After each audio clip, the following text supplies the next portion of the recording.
Los Angeles, the city of angels, the dream factory, the place where everyone comes to become someone else. After 25 years with the LAPD, I can tell you the real truth. This city doesn't make dreams come true. It feeds on them. And sometimes when the feeding gets too intense, people die in ways that never make it to the tabloids. If you're watching this from LA, drop your neighborhood in the comments. Hollywood, Silver Lake, Venice, doesn't matter. Every part of this city has its ghosts. Every studio lot, every abandoned building, every mansion in the hills, they're all haunted by what could have been, what should have been, what never should have existed. My name is Detective Ray Vasquez, LAPD homicide. And in October 2022, I investigated a series of murders that the department still won't acknowledge. Streaming service employees dying while watching content that didn't exist. Films that weren't in any database. Shows that consumed their viewers from the inside out. They called it mass hysteria, workplace stress. But I know what I saw. I know it's still out there, streaming in the spaces between channels, waiting for someone to press play. October in Los Angeles is when the city shows its true face. The Santa Ana winds blow in from the desert, hot and dry, making everyone irritable and strange.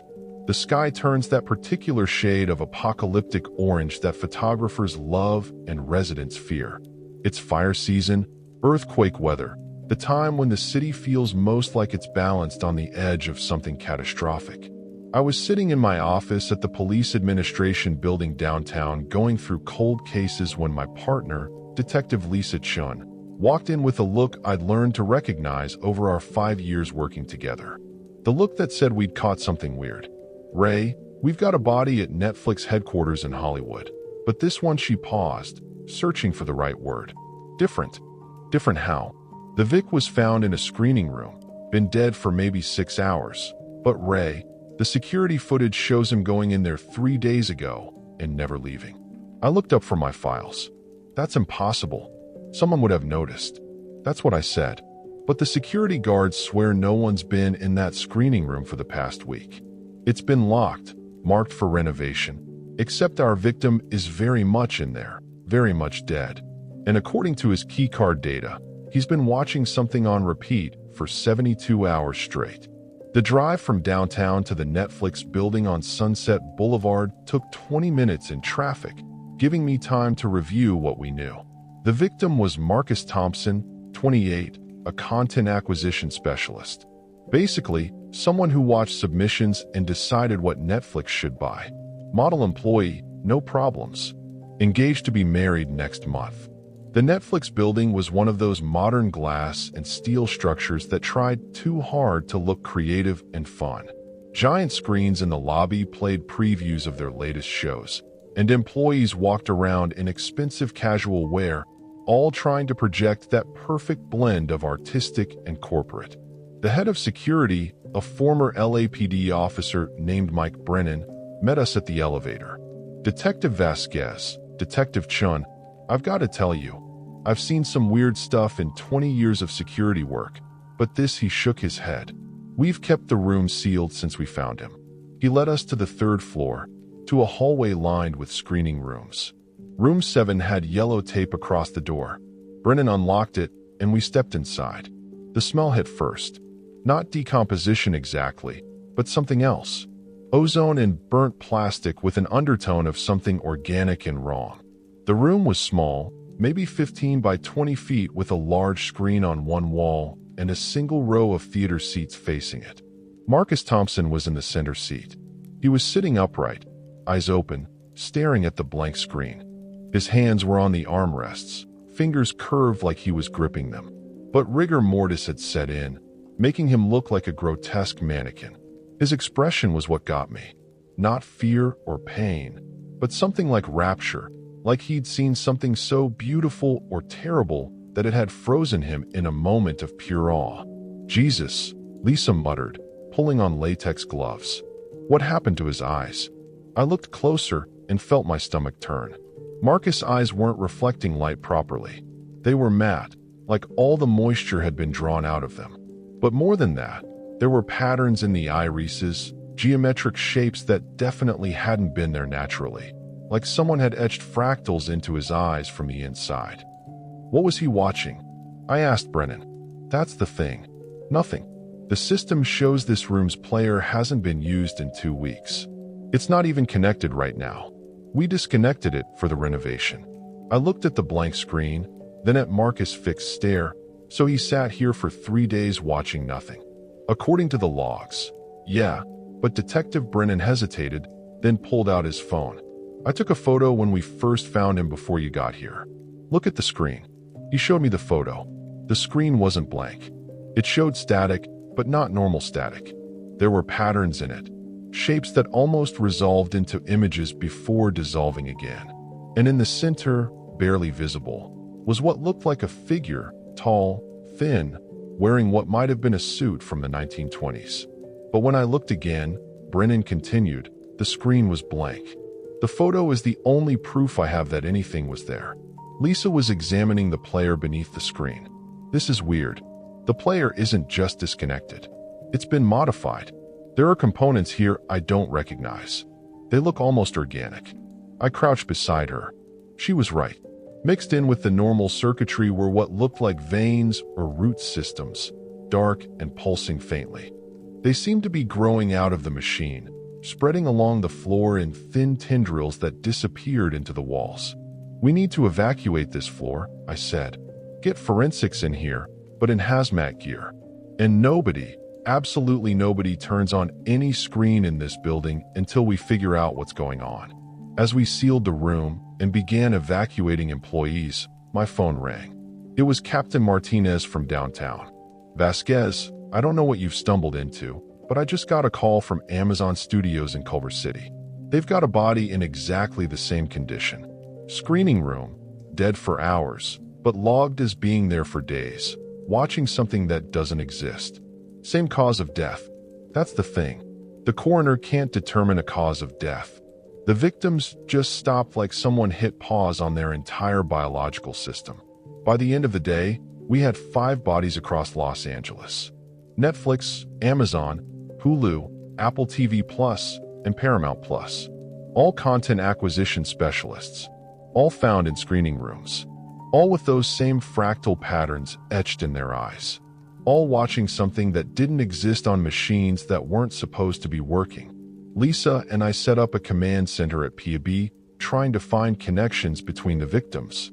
They didn't know each other, had never worked together, but they had all attended the same event, a film festival in downtown LA 2 weeks ago, the Los Angeles Film Festival dedicated to showcasing forgotten and suppressed cinema from Hollywood's hidden history. That's our connection, Lisa said, pulling up the festival's website. Look at this. They claimed to have discovered a cache of lost films from the 1920s, stuff that was supposedly destroyed in the Great Studio fires. The website was bizarre. The design looked modern, but felt old, like someone had tried to recreate the aesthetic of a 1920s movie poster using current web technology. The films they'd showcased had names I'd never heard of. The Silver Scream, Shadows on Sunset, The Final Take, Studio 13. Who organized this festival? I asked. Lisa clicked through to the About page, and we both froze. The organizer was listed as one William Whitmore, veteran filmmaker and preservationist. The photo showed a thin man in an old-fashioned suit standing in front of what looked like the Hollywood sign, except the sign in the photo said Hollywood Land, which meant it was from before 1949, but the festival had happened 2 weeks ago. This has to be a reproduction photo, Lisa said, but her voice was uncertain. I called the venue where the festival had been held, an old theater on Broadway that had been closed for renovations. The manager answered on the third ring. The Los Angeles Film Festival. Never heard of it. This theater's been closed for 6 months. Nobody's been in here except construction workers. But when we pulled the city permits, there it was. A 1-week permit for the Los Angeles Film Festival, signed and approved. The signature on the permit was impossible to read, just a series of loops that hurt to look at too long. That night, I went home to my apartment in Los Feliz, trying to make sense of what we'd found. 5 dead streaming service employees, a film festival that did and didn't happen, lost films from the 1920s, and those patterns in the victim's eyes, fractals that seemed to move when you weren't looking directly at them. I was going through the festival website again when I noticed something. Each of the films they'd showcased had a trailer. I clicked on one, The Silver Scream. The video player loaded, but instead of a play button, there was just static. The same kind of static Brennan had photographed in the Netflix screening room. And in that static, I could almost see something. Shapes, figures, a story trying to tell itself. I leaned closer to my laptop screen, trying to make out what was in the static. The patterns were hypnotic, pulling me in. I could almost hear something now. Music maybe, or voices, distant and distorted. The static began to clear, and I saw a figure in a 1920s suit standing in what looked like an old Hollywood studio. He turned toward the camera and his face. My phone rang, snapping me out of it. I blinked, disoriented. According to my laptop clock, 3 hours had passed. 3 hours. I couldn't remember. Just staring at static. It was Lisa. Ray, we've got another body, but this one's different. This one's still alive. The victim was Jennifer Park, a development executive at Disney+. She'd been found in her office, sitting at her desk, staring at her computer screen. Like the others, she'd been there for days, according to the logs, but nobody had noticed. She was catatonic, unresponsive, but her vital signs were stable. What made her different was that she was still watching. On her screen was static, but when we looked at it through phone cameras or any digital recording device, we could see what she was seeing. It was a film, black and white, silent, and it was impossible. The film showed modern Los Angeles, the current skyline, contemporary cars, people in current fashion, but it was all in the style of a 1920s silent film, complete with title cards and orchestral accompaniment that somehow played despite being a silent film. And throughout it, weaving between the scenes, was that same figure in the old suit. "My God," Lisa whispered, recording the screen with her phone. "It's showing the city now, but as if it existed then, or showing then as if it's now. I can't tell which." As we watched, a title card appeared. The Final Cut, a William Whitmore production filmed in Hollywoodland, 1923-2023. Both dates impossible. Another title card starring you. And then we saw ourselves on the screen in the film. Lisa and I dressed in 1920s clothing, investigating a murder in a Hollywood that was both old and new, both then and now. We watched ourselves discover bodies, follow clues, all in the jerky, sped-up motion of a silent film. But we weren't acting. These were our actual movements from the past few days, somehow translated into this impossible film format. Everything we'd done since finding Marcus Thompson's body was there, rendered in silver nitrate and shadows. "Turn it off," I said, reaching for the computer. "Wait," Lisa grabbed my arm. "Look on the screen." Our film selves had found something we hadn't found yet. They were in a basement somewhere looking at rows of film canisters. The title card read, "The truth lies beneath the dream factory." Another card, Studio 13. And then Jennifer Park screamed. Not a normal scream, a sound that came from somewhere deeper than her throat, older than her body. Her eyes snapped open and they had the same fractal patterns as the dead victims. But she was looking at us, seeing us, and when she spoke, her voice was not her own. "He's still filming," she said in a voice that sounded like it was coming through an old gramophone. "William Whitmore never stopped filming. He's been filming Los Angeles for 100 years, capturing every moment, every dream, every nightmare, and now he's ready for the final cut." "Where is Studio 13? I demanded. Jennifer Park smiled with a mouth that had too many teeth. "Where it's always been, where it never was. Beneath the Hollywood sign, beneath Hollywoodland, in the space between frames, where the silver screen meets the silver screen." She laughed, that gramophone voice getting more distorted. And then her computer exploded. Not violently, it just came apart. Every component separating and floating for a moment before clattering to the floor. In the debris, those same organic veins we'd seen at Netflix were growing. spreading across the floor like a film reel, unspooling. Jennifer Park was unconscious again, but alive. The fractal patterns in her eyes were moving, showing scenes from films that never existed, stories that were never told, or perhaps stories that were told too well and had to be hidden. As paramedics took her away, Lisa and I stood in the ruined office, looking at the spreading veins of organic circuitry. Studio 13, Lisa said quietly. That's where this started. And that's where we need to go, I replied, though every instinct told me it was a trap. But trap or not, people were dying. And somewhere in Los Angeles, in a studio that existed in 1923 and 2023 simultaneously, William Whitmore was still filming, still capturing the city's dreams and nightmares, still preparing for his final cut. Finding Studio 13 should have been simple. Los Angeles keeps meticulous records of every building, every permit, every square foot of developed land. But when Lisa and I started searching, we hit wall after wall of contradictions. According to city records, there had never been a Studio 13. According to Hollywood historians, it had always existed. According to old maps, it was everywhere and nowhere. We started with the obvious, the area around the Hollywood sign. The sign itself sat on Mount Lee in Griffith Park, tourist accessible but heavily monitored. But Whitmore's film had said beneath Hollywood land, and that opened up possibilities. The original sign from 1923 had been longer, spelling out Hollywood to advertise a housing development. The land portion was removed in 1949. What if beneath doesn't mean underground? Lisa suggested as we drove up the winding roads toward the sign. What if it means something else? Beneath the surface, beneath perception. It was 3 a.m., the only time we could investigate without dealing with tourists or park rangers. The city spread out below us like a circuit board, millions of lights creating their own constellations. The Santa Ana winds were still blowing, making the air feel electric, charged with possibility and danger. We parked at the Griffith Observatory and hiked toward the sign. Technically, we were trespassing, but our badges would cover us if anyone asked. The trail was dark, our flashlights creating dancing shadows among the chaparral and twisted oak trees.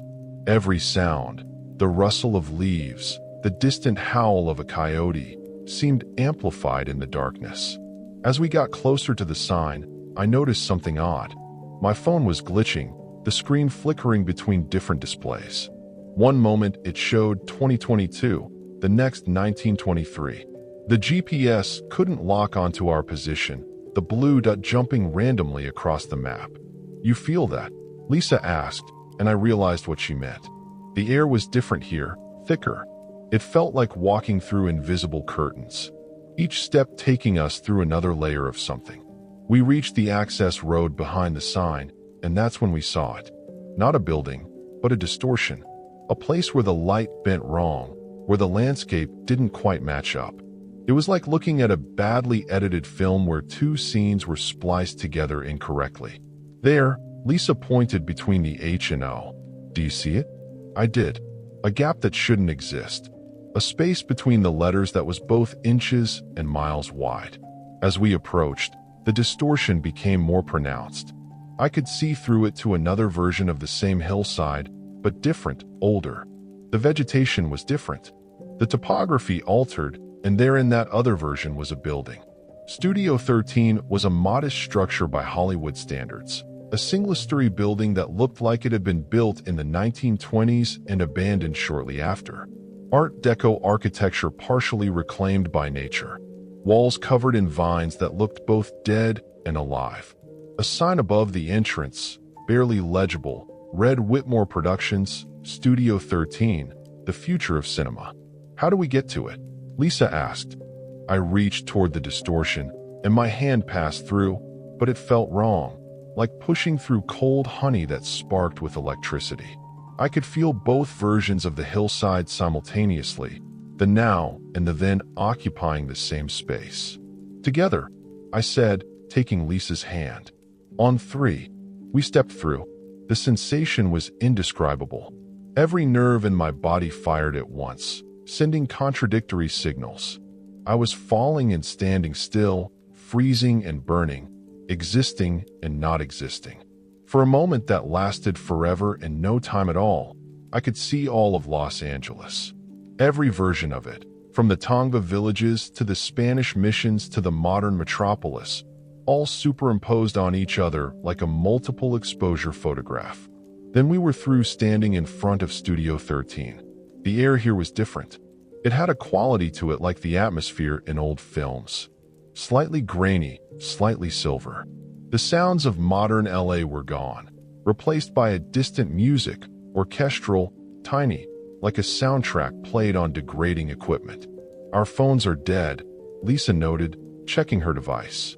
Not powered off. Dead like they'd never worked at all. The door to Studio 13 was open.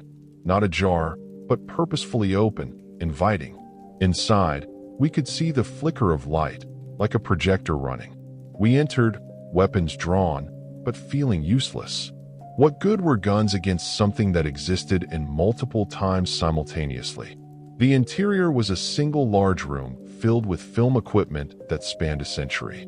Hand-cranked cameras from the 1920s sat next to digital rigs from the 2020s. Film canisters were stacked everywhere, labeled with dates that hadn't happened yet and dates that were impossibly old. The walls were covered in screens, not mounted, but somehow part of the walls themselves, showing different scenes from Los Angeles' history, all playing simultaneously. And in the center of it all, behind an editing desk that looked like it was made from multiple decades of technology fused together, sat William Whitmore. He was exactly as he'd appeared in the photograph, thin, gaunt, wearing a suit that was both brand new and a century old. When he turned to us, his face was wrong, not deformed, but existing in too many moments at once. I could see him young and old, alive and dead, all superimposed on each other. "Detectives," he said, his voice coming from everywhere and nowhere. "You're just in time for the screening. You're under arrest for murder," I said, though the words felt absurd even as I spoke them. Whitmore laughed, a sound like film running through a projector. "Murder? I've never killed anyone, Detective Vasquez. I've simply shown them the truth. The truth about this city, about the dreams it sells, and the nightmares it creates. 5 people are dead. Dead or transformed." He gestured to the screens around us. "Look closer." I did, and I saw them. Marcus Thompson, the Netflix victim, was in one screen, but he was dressed in 1920s clothing, acting in a silent film. The Amazon victim was in another, directing a movie that looked both ancient and futuristic. All 5 victims were there in the screens, part of films that were playing on endless loops. They saw what Los Angeles really is. Whitmore continued, "Not a city, but a story. A narrative that's been running since before the first camera rolled and will continue long after the last screen goes dark. They chose to become part of that story. They didn't choose anything." Lisa said, "You killed them." I offered them immortality. Whitmore stood, and his movement was stop motion, jerky, like frames were missing. "Do you know what Hollywood really is? It's a machine for capturing souls. Every film, every show, every piece of content, it's all part of the same story. The story of human dreams and desires captured in silver and light." He moved to one of the old cameras, caressing it like a lover. "I discovered it in 1923. The real power of cinema, not just to record reality, but to create it, to exist in the space between frames, where anything is possible." "You're insane," I said. "Am I?" He turned to us, and for a moment his face stabilized into a single timeline. He looked tired, ancient, desperate. "I've been filming Los Angeles for 100 years. Every moment, every person, every dream and nightmare. And do you know what I've learned? The city itself is alive. It feeds on dreams, on the stories people tell themselves about who they're going to become. And I've been documenting its feeding." He gestured to the film canisters. "Every person who's ever come to LA to make it big, to become someone, to live their dream, they're all here. Their stories, their essence captured forever. The successful ones, the failures, the forgotten ones, all part of the grand narrative. And the streaming services, Lisa asked. The evolution of the medium, film, television, streaming, it's all the same hunger, the same feeding, but the digital age made it possible to do what I'd only dreamed of in 1923, to make the audience part of the show, to literally consume the viewers. He walked to his editing desk, hands moving over equipment that shouldn't work together, analog and digital, past and future. The films I showed at the festival, they were tests, seeing who was receptive, who could see beyond the veil of normal reality. Your victims, they saw the truth. They saw that every piece of content is connected, part of a larger organism that feeds on human attention, human emotion, human dreams. That's why they died watching nothing. I realized they weren't watching nothing. They were seeing everything. The entire history of Los Angeles media all at once. Precisely. Whitmore clapped, the sound echoing wrong. They saw the final cut, the ultimate edit of everything that's ever been filmed in this city. Every movie, every show, every home video, every security camera, every phone recording, all edited together into one infinite story. The story of Los Angeles itself and Studio 13 exists in the space between frames between 124th of a second, the gap where persistence of vision creates the illusion of movement. I built it there in that gap, expanding it into a pocket of spacing where all of Hollywood's history exists simultaneously. Lisa had been slowly moving around the room, and I saw her notice something. One of the film canisters was labeled with today's date and tomorrow's and the next day's. "You're still filming," she said. "You're filming things that haven't happened yet." Whitmore smiled, proud, like a teacher whose student had finally understood. Time is just another dimension to edit. Once you exist between frames, you can see all the frames at once. Past, present, future. It's all just footage to be arranged. He pulled out the canister Lisa had noticed. "Would you like to see how your investigation ends?" Before we could answer, he was threading the film into a projector that looked like it was made from crystallized light. The wall in front of us became a screen, and the film began to play. We watched ourselves, but not as we were. In the film, Lisa and I were investigating more deaths, dozens, then hundreds. Streaming service employees, then television workers, then film crews. All of Los Angeles's entertainment industry consumed by their own medium. The city itself began to change, buildings flickering between different time periods, streets rearranging themselves like scenes being edited. And through it all, Whitmore kept filming, documenting the collapse of the barrier between fiction and reality. "This is what happens next," he said. Unless what? Unless you become part of the solution instead of the problem." He turned to us, and his eyes were portals to other times. "Join me. Become editors of reality. Help me craft the final cut, the ultimate story of Los Angeles.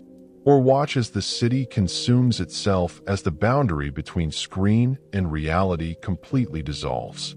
"There's a third option," I said, pulling out my gun. Whitmore laughed. "You can't kill someone who exists in multiple time frames, detective. I'm already dead in 1923.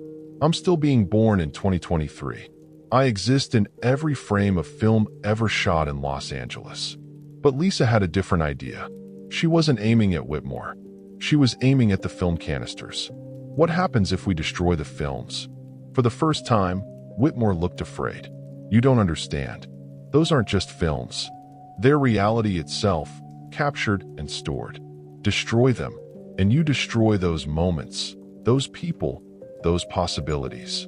Or we free them," Lisa said and fired.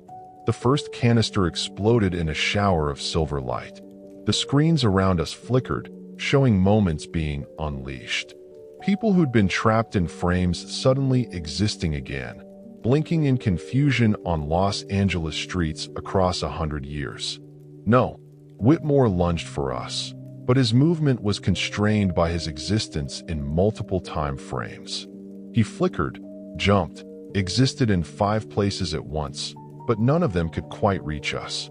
I joined Lisa, shooting canister after canister. Each one that exploded released more captured moments, more trapped souls. The walls of Studio 13 began to shake.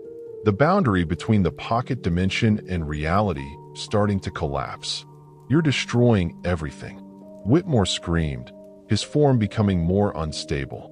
"The entire history of Los Angeles, every dream, every story. We're setting them free," I said, grabbing an armful of canisters and throwing them into the flickering projector. The explosion was silent but blinding. Light poured out of the projector, not regular light, but the light of pure possibility. Every film that had never been made, every story that had never been told, every dream that had died in Los Angeles, all of it released at once. Whitmore screamed, a sound like a film reel breaking, and then he was gone. Not dead, but dispersed, spread across every frame of film in existence, unable to coalesce into a single being. Studio 13 was collapsing, the pocket dimension folding in on itself. Lisa grabbed my hand, and we ran for the door. Behind us, a century of captured moments was being released. Reality and fiction mixing, and then separating like oil and water finding their proper levels. We burst through the distortion between the Hollywood sign letters, just as Studio 13 imploded. The shock wave knocked us to the ground, and for a moment I could see all of Los Angeles flickering, uncertain, as if the city itself was trying to remember what was real and what was filmed. Then everything stabilized. The sign was just a sign. The hillside was just a hillside, and Studio 13 was gone, leaving only a patch of ground that looked like it had been scorched by light. Our phones suddenly worked again, flooding with messages and missed calls. Hours had passed, though it had felt like minutes. The streaming service victims, the ones who died, were being reported as found, alive, but with no memory of the past few days. They'd simply appeared in their homes, confused but unharmed. The only evidence of what had happened was Jennifer Park, still in the hospital, still catatonic, but the fractal patterns in her eyes were fading, replaced by normal human irises. She was coming back to herself. Slowly, the official report was a masterpiece of bureaucratic fiction. Gas leak at multiple streaming service buildings causing hallucinations. Mass hysteria triggered by workplace stress. The victims had never actually died. That was just a misunderstanding caused by the hallucinogenic effects. The destroyed area near the Hollywood sign was attributed to a small wildfire quickly contained. Lisa and I knew better. But who would believe us? That a filmmaker from 1923 had been living between film frames, documenting Los Angeles for a century? That Studio 13 existed in a pocket dimension accessible through the Hollywood sign. That the entire entertainment industry was part of some vast organism that fed on human dreams. Captain Martinez called us into his office 3 days after the incident. He was a good cop. Been with the LAPD for 30 years, seen the city through riots, earthquakes, and countless strange cases. But even he looked unsettled. "I've been told to tell you that none of this happened," he said, closing the door behind us. The Department of Homeland Security apparently has a division that handles unusual incidents. They're classifying everything at a level so high I'm not even supposed to know it exists. "So, we just pretend 5 people didn't die?" Lisa asked. "According to the official record, no one died. The 5 victims are all alive, back at work with no memory of the events." Martinez paused. "But between us, off the record, what really happened up there?" I looked at Lisa, and she nodded. "We told him everything. Whitmore, Studio 13, the films that captured reality, the final cut that would have merged all of Los Angeles's media history into one infinite loop." Martinez listened without interrupting, his expression cycling through disbelief, fear, and finally a tired acceptance. "You know," he said when we finished, "my grandmother used to tell me stories about old Hollywood, about how the studios had more power than anyone admitted, how they could make people disappear, not just physically, but from history itself. Change the story, change reality. I always thought they were just stories." "Maybe they weren't," I said. "Maybe not." He leaned back in his chair. "The DHS team swept the area where you said Studio 13 was. They found something. Residual energy readings that don't match anything in known physics and film fragments. Pieces of film that show things that never happened or haven't happened yet. What did they do with them? Sealed them in some facility in Nevada. But here's the thing. They found something else. A note addressed to you, Detective Vasquez. He handed me an evidence bag. Inside was a piece of paper that looked both brand new and century-old. The handwriting was in fountain pen, elegant and precise. The show must go on, it read. Every story needs a sequel. W.W.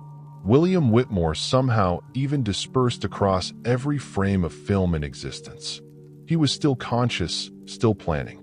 That night, I went home to my apartment and tried to return to normal life. I made dinner, watched the news, tried to pretend that I hadn't seen behind the curtain of reality. But I couldn't shake the feeling that I was being watched, not by cameras or surveillance, but by something in the space between frames. In that 124th of a second gap, where persistence of vision creates the illusion of movement. I was getting ready for bed when my television turned on by itself. Static filled the screen, but not random static. There were patterns in it, shapes that almost resolved into images. I reached for the remote, but before I could turn it off, the static cleared. It was showing my apartment, my living room, from an angle that didn't match any possible camera position. And in the image, I could see myself, but I was dressed in clothes from the 1920s, sitting at a desk that didn't exist in my real apartment, writing in a journal. The me on the screen looked up directly at the camera, directly at me. "You destroyed one studio," the other me said, but the voice was Whiter's. "But there are 12 more. 13 studios for 13 stories that define Los Angeles. You found the first. Can you find the rest before they find you?" The screen went dark and my television turned off. I called Lisa immediately. "We need to meet now." We met at a 24-hour diner in Silver Lake, one of those places that hadn't changed since the 1950s. It felt safe somehow, locked in a specific time period instead of existing in multiple ones. "I got a visit, too," Lisa said, sliding into the booth across from me. My laptop started playing a film that doesn't exist. Showed me investigating a murder that hasn't happened yet. At least, I don't think it's happened yet. 13 studios, I said. Whitmore mentioned 13 studios.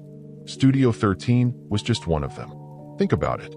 13 major studios have dominated Hollywood at various times. If Whitmore created pocket dimensions for each one, spaces between frames where he could document and manipulate reality. Lisa pulled out her phone, started searching. The original Hollywood studios from the 1920s.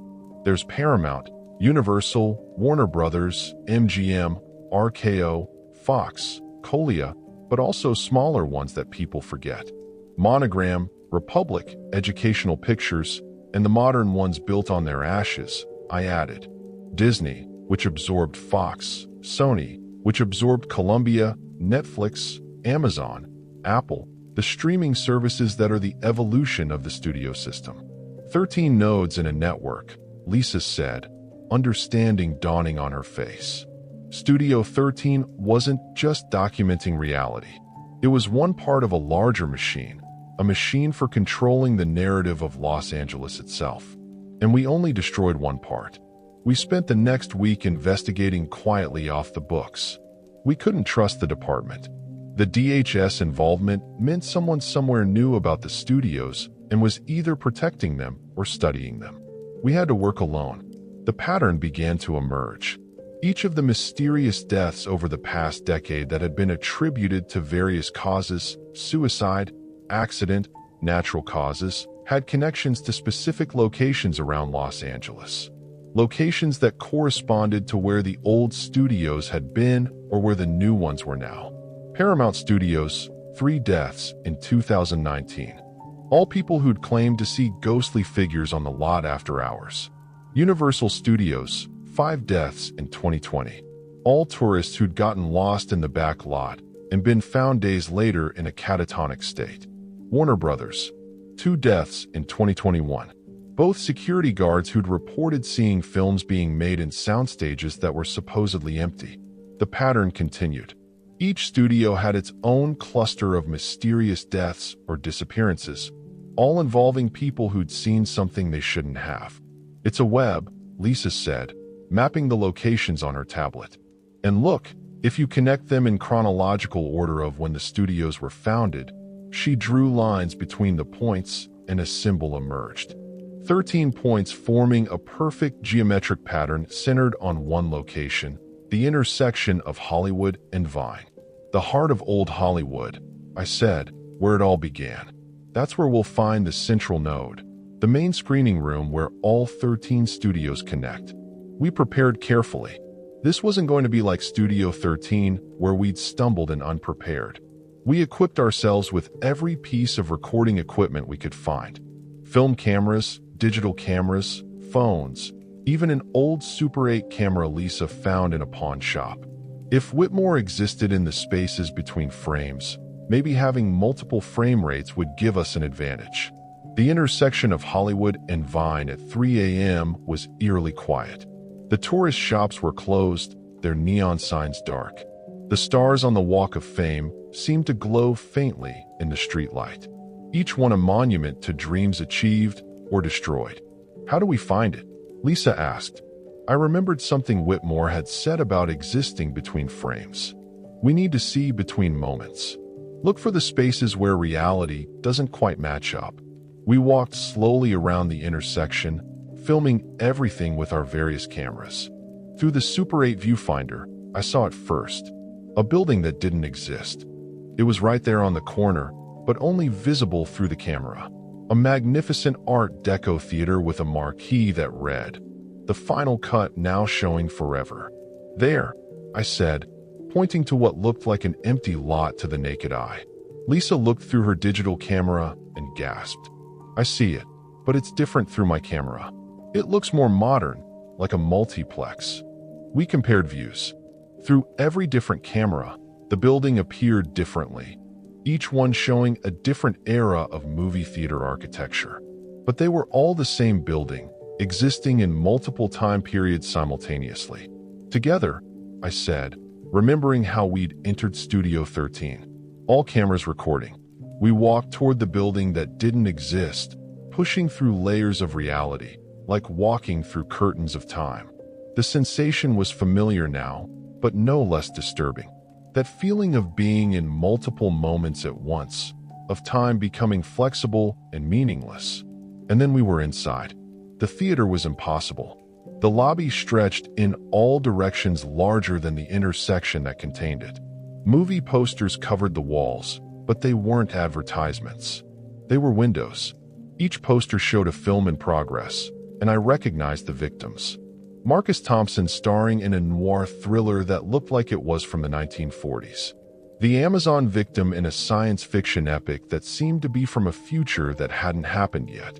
"They're all here," Lisa breathed. "Everyone who's ever disappeared in Hollywood. They're all starring in films that play forever." A figure emerged from the shadows, an usher in a uniform that kept shifting between different decades of style. When he spoke, his voice was an amalgamation of every movie theater employee who'd ever said the words, "Welcome to the final screening room. Mr. Whitmore has been expecting you." He led us deeper into the theater through corridors that shouldn't exist, past screening rooms where impossible films played to audiences of people who may or may not have been real. Finally, we reached a massive auditorium, grander than any theater I'd ever seen. The screen was the size of a city block, and on it, Los Angeles itself was playing. Not a film of Los Angeles, but the actual city, every moment of it, from every angle, all simultaneously, past, present, and future collapsed into a single infinite movie. In the center of the auditorium, in a director's chair that looked like it was made from crystallized light and shadow, sat William Whitmore. But not the Whitmore we'd met before. This was all of him. Every version from every time frame superimposed into a single being that hurt to look at directly. "Detectives," he said, his voice coming from the speakers, from the screen, from reality itself. "Welcome to the premiere of The Final Cut. We destroyed Studio 13, I said. We stopped you." You destroyed one projector, but the film continues to run. It's always been running since the first person looked at Los Angeles and saw not a city, but a story waiting to be told. He gestured to the screen. Look closely. This isn't a recording. This is the city itself, transformed into narrative. Every person a character, every building a set, every moment a scene. The 13 studios were just focusing lenses, ways to capture and direct the story. But the story itself, the story is Los Angeles. I looked at the screen and saw my own life playing out. Past, present, and moments I hadn't lived yet. I saw myself as a child deciding to become a cop after watching too many police procedurals. I saw myself dying, multiple possible deaths in multiple possible futures. I saw myself in films I'd never been in, living lives I'd never lived. This is what the city really is, Whitmore continued. A machine for turning reality into fiction and fiction into reality. Every person who comes here becomes part of the story. Every dream adds to the narrative. Every nightmare feeds the plot. And you control it all? Lisa asked. I document it. I edit it. I try to give it structure, meaning. Without me, without the 13 studios, the story would spiral out of control. Reality and fiction would completely merge. Los Angeles would become a living dream, a nightmare you can never wake from. That's what's been happening. I realized the streaming service deaths, the disappearances. They're not your doing. They're happening because we destroyed Studio 13. We disrupted the system.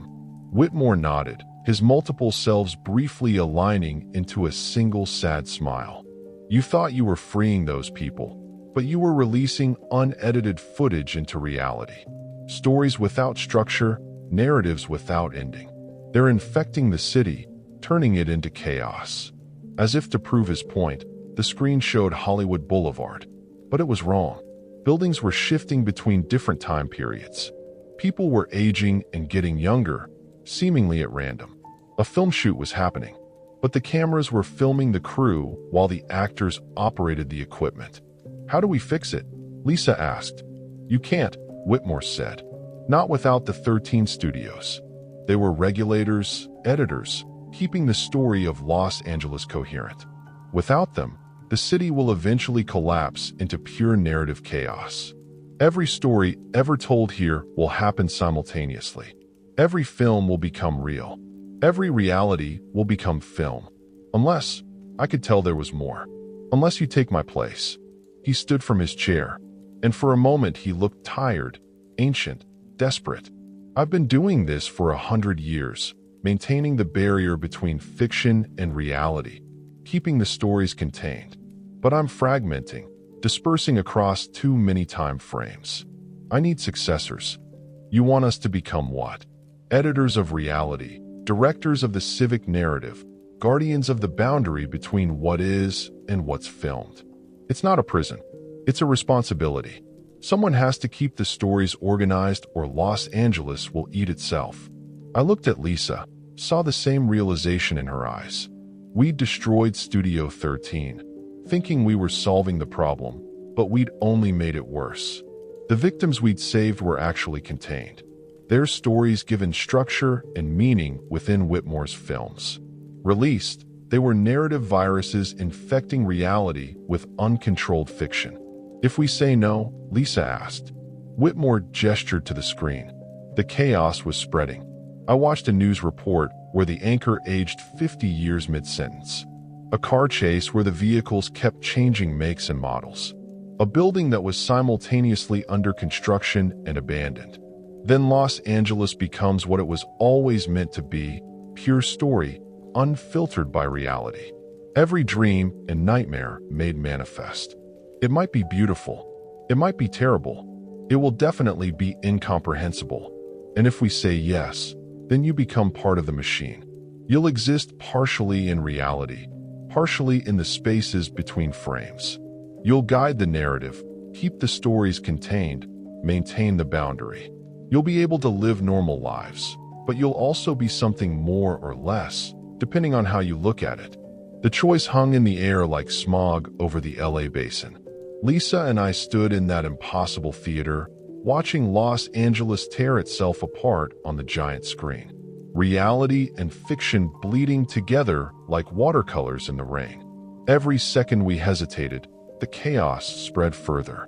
How much time do we have to decide? I asked Whitmore. He laughed. That sounded like film running through a projector. Time. Detective, we're in a screening room that exists between frames.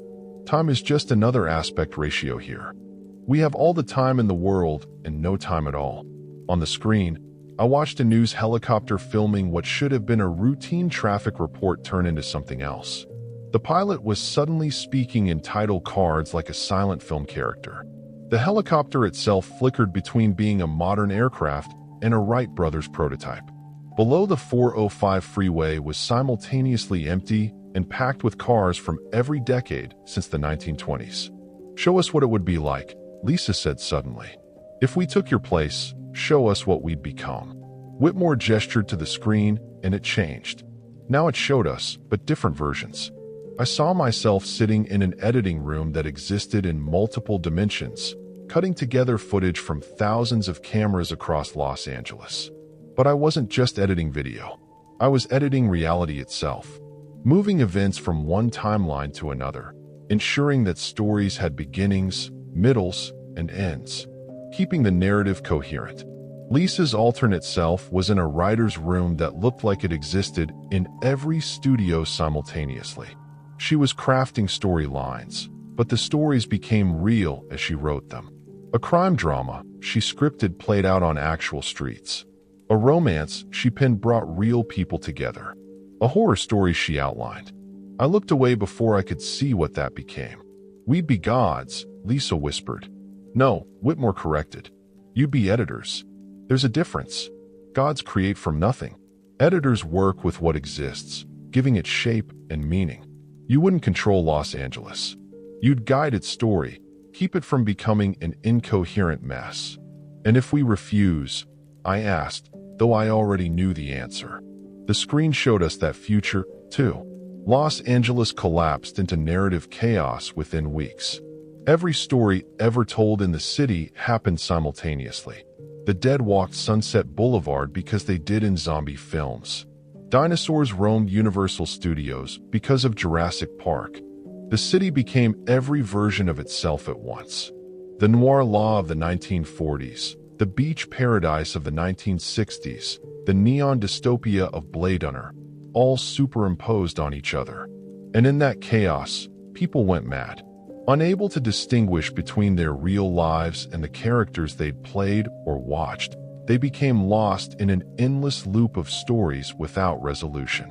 The city became a living screenplay with no final draft, constantly rewriting itself. 13 studios, 13 editors, Whitmore continued, each one maintaining a different aspect of the city's narrative. Paramount handles the classic stories, the established narratives. Universal manages the spectacles, the large-scale events. Warner Brothers maintains the balance between light and dark. Disney. He paused, a flicker of distaste crossing as many faces. Disney sanitizes, makes things palatable. Each studio has its role. And Netflix, Amazon, the streaming services, Lisa asked. The evolution of the system. They don't just maintain stories, they personalize them. Every person in Los Angeles gets their own narrative tailored to their viewing history, their desires, their fears. The algorithm doesn't just recommend content. It shapes reality to match preferences. I thought about the victims, how they'd all been content acquisition specialists. They saw behind the curtain. They realized what they were really doing. And the knowledge broke them or transformed them depending on your perspective. They became part of the content they were acquiring. But we're different? I asked. We can handle it. Whitmore studied us with his multiple eyes across multiple time frames. You've already been handling it. Every case you've solved, every investigation you've conducted, you've been editing reality, giving structure to chaos. The police are just another narrative device, a way to impose order on disorder. You're already directors. You just didn't know it. Lisa and I looked at each other. We'd been partners for 5 years, solved dozens of cases together. We knew each other's rhythms, could communicate without words, and in that moment, we both knew what we had to do. We'll need backup, Lisa said. 2 people can't maintain 13 studios. Others will come, Whitmore assured us. They always do. Los Angeles calls to those who understand story, who can see the narrative beneath the surface. Writers, directors, actors, even critics. They're all drawn here because they sense what the city really is. And you? I asked. What happens to you? For the first time since we'd met him, William Whitmore looked genuinely peaceful. I finally get to stop. A 100 red years of editing, of maintaining the boundary, of keeping the stories contained. I'm tired, detective. I want to rest. To become just another part of the footage, another character in the infinite movie of Los Angeles. He stood up from his director's chair and gestured for us to take his place. But it wasn't one chair anymore. It was 2 side by side in front of an editing bay that looked like it was made from every editing system ever created. From Moya's to Avid to technologies that didn't exist yet. Lisa sat down first, her hands hovering over the controls. The moment she touched them, I saw her change. Not physically, but something in her eyes. She could see it all now. Every story being told in Los Angeles, every narrative thread, every plot point. The knowledge should have been overwhelming, but Lisa had always been good at seeing patterns, making connections. She adapted to it like she'd been born for it. I sat down beside her and immediately understood what Whitmore meant. I could feel the city's pulse, but it wasn't a heartbeat. It was a frame rate, 24 frames per second, the rhythm of cinema, the speed at which still images become motion. And in between those frames, in those tiny gaps, entire worlds existed. I could see every crime happening in Los Angeles, but also every crime that had been filmed, every crime that had been written, every crime that had been imagined. They were all equally real, all equally false, all part of the same massive narrative. My job, our job, was to keep them separate enough that people could function, but connected enough that the city maintained its identity as the Dream Factory. The other studios, I said, understanding flooding through me. We need to rebuild them. The 11 we haven't found. They're already there, Whitmore said, his voice fading as he began to disperse. They've always been there in the spaces between frames. You just need to staff them, find the right editors for each one, people who understand their particular type of story. He was becoming translucent now, his multiple selves separating and drifting apart like smoke. One last gift, he said, and pointed to the screen. It showed a list of names and locations. People throughout Los Angeles who had the potential to become editors. A horror writer in Echo Park who could manage the dark stories. A rom-com director in Manhattan Beach who could handle the love stories. A documentary filmmaker in Boyle Heights who could maintain the border between fiction and nonfiction. Find them, Whitmore said, now barely a whisper. Train them, save the city from itself. And then he was gone, dispersed into the infinite footage of Los Angeles, finally free from his century-long vigil. Lisa and I sat in our chairs, hands on the controls, and began our work. On the screen, we could see the chaos starting to stabilize. The helicopter pilot stopped speaking in title cards. The 405 freeway settled into a single timeline. Buildings stopped shifting between decades. But it was delicate work. Every edit we made rippled through reality. Cutting one scene too short could end someone's life prematurely. Extending another could trap someone in an endless loop. We had to be careful, precise, artistic. We need to establish rules, Lisa said, her fingers dancing over controls that existed in multiple dimensions. Principles for how we edit. No changing the past. I suggested what's been filmed is filmed, but we can influence how it's remembered. Memory is just another form of editing. No creating people from nothing. Every character needs to be based on someone real, but we can influence casting. Who plays which role in the civic narrative? We worked through the night that existed outside of time, establishing our system. The 13 studios would each handle different genres, different aspects of the Los Angeles story. We'd find editors for each one, people who understood those particular narratives. Together, we'd maintain the boundary between fiction and reality, keeping them separate enough to prevent chaos, but close enough to preserve the magic that made Los Angeles what it was. As dawn broke over the city, or one version of dawn in one version of the city, our phones rang simultaneously. It was Captain Martinez. "Where the hell have you been?" he demanded. "You've been missing for 3 days." 3 days? It had felt like hours and years simultaneously. "Working a case," I said. "It's complicated." "Well, uncomplicated and get back here. We've got situations across the city. People are reporting strange things. Reality glitches, they're calling them. Buildings that are there one moment and gone the next. People aging and getting younger. Films being shot with no crews. We're on it." Lisa said, "We've got it under control." And we did. From our positions in the final screening room, which existed everywhere and nowhere in Los Angeles, we could see it all. Every crime, every story, every dream and nightmare. We could edit them, shape them, keep them from spiraling out of control. But we could also still be cops. That was the brilliance of the system. We existed in multiple states simultaneously, detectives on the street and editors of reality. During the day, we investigated crimes, solved cases, did our normal jobs. But we did it knowing that we were also crafting those investigations into coherent narratives, ensuring they had satisfying resolutions. Over the next months, we recruited the other editors. The horror writer from Echo Park took over Studio 8, managing the dark underbelly of LA's stories. The rom-com director got Studio 5, keeping the city's love stories from becoming either too saccharine or too tragic. One by one, the 13 studios were staffed, the system rebuilt, but it was different from Whitmore's version. We weren't trying to control the narrative. We were trying to democratize it.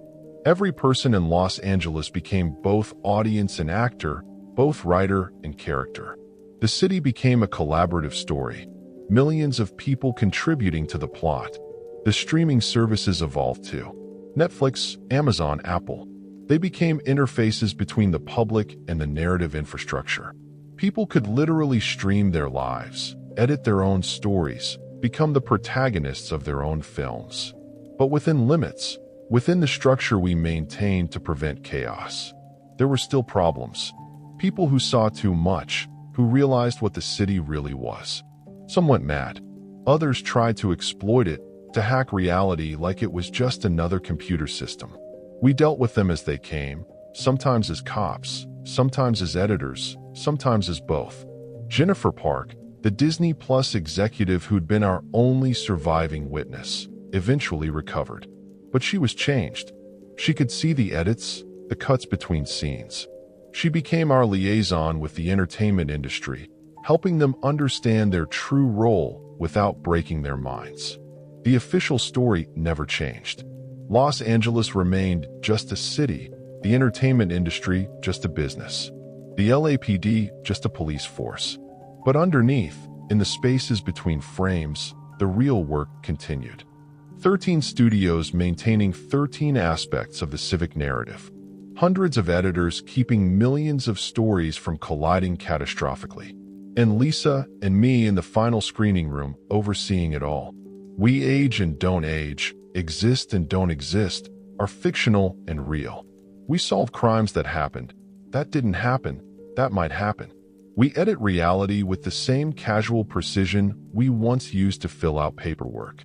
Sometimes I wonder if we made the right choice. If we should have let Los Angeles collapse into narrative chaos, become what it always wanted to be, pure story, unfiltered by reality. But then I see a family watching a movie together, not knowing that they're also in a movie. I see a struggling actor get their break, not knowing that we edited the narrative to give them that opportunity. I see the city functioning, dreaming, creating, and I know we made the right choice. Los Angeles is still the dream factory. It still feeds on hopes and ambitions, still transforms people into characters, still blurs the line between fiction and reality. But now it does it with editors, with structure, with purpose. The show must go on. It always has. It always will. And from our seats in the final screening room, Lisa and I make sure it goes on correctly. Frame by frame, scene by scene, story by story. We are the directors of the Los Angeles narrative, and the film is far from over. End recording.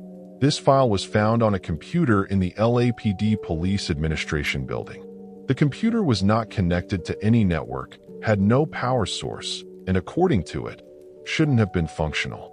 Detective Ray Vasquez and Detective Lisa Chun are real LAPD officers with exemplary records. When asked about this document, they claim no knowledge of it. However, since its discovery, reported reality glitches in Los Angeles have decreased by 78%. The LAPD has no official comment on this correlation. The 13 major entertainment companies in Los Angeles have all recently created new positions, narrative consistency specialists. The job descriptions are classified. If you experience a reality glitch in Los Angeles, do not be alarmed. The editors are aware and are working to resolve the continuity error. The show must go on. It always does in Los Angeles.